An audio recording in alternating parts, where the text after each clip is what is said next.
Register in parallel. Registers को हम parallel में इस तरह से कनेक्ट करते हैं। मान लो आपके पास 3 रजिस्टर हैं जिनकी resistance R1, R2 and R3 है, तो उनको पैरेलल में हम इस तरह से कनेक्ट करेंगे।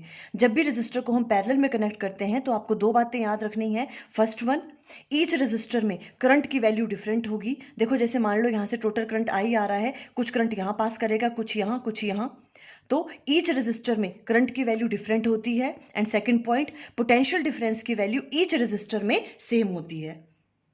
अब इन रजिस्टर को जब हम सॉल्व करेंगे तो जो इक्विवेलेंट रेजिस्टेंस है उसे निकालने का फॉर्मूला क्या होता है, 1 divided by R E equal to 1 by R1 plus 1 by R2 plus 1 by R3। उनके रेसिप्रोकल्स को हम ऐड कर देते हैं। अब देखो ये फॉर्मूला कैसे आया।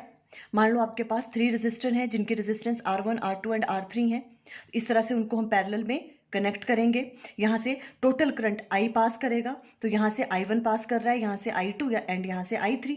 तीनों रजिस्टर में करंट की वैल्यू डिफरेंट है और तीनों रजिस्टर में पोटेंशियल डिफरेंस की वैल्यू क्या होगी, सेम होगी। अब देखो अगर हमें टोटल करंट की वैल्यू फाइंड आउट करनी है, देखो टोटल करंट यहाँ से कितना पास कर रहा है, I। ये किसके बराबर होगा, I1 plus I2 plus I3। By Ohm's law हमें पता है V किसके बराबर होता है, IR के बराबर। यहाँ से I किसके बराबर हम राइट डाउन कर सकते हैं, V डिवाइडेड बाय R। अब देखो जो टोटल करंट है I, वहां पे हम राइट डाउन करेंगे V डिवाइडेड बाय यहाँ पे RE आएगा, जो भी इन रेजिस्टेंस को सॉल्व करके आएगा।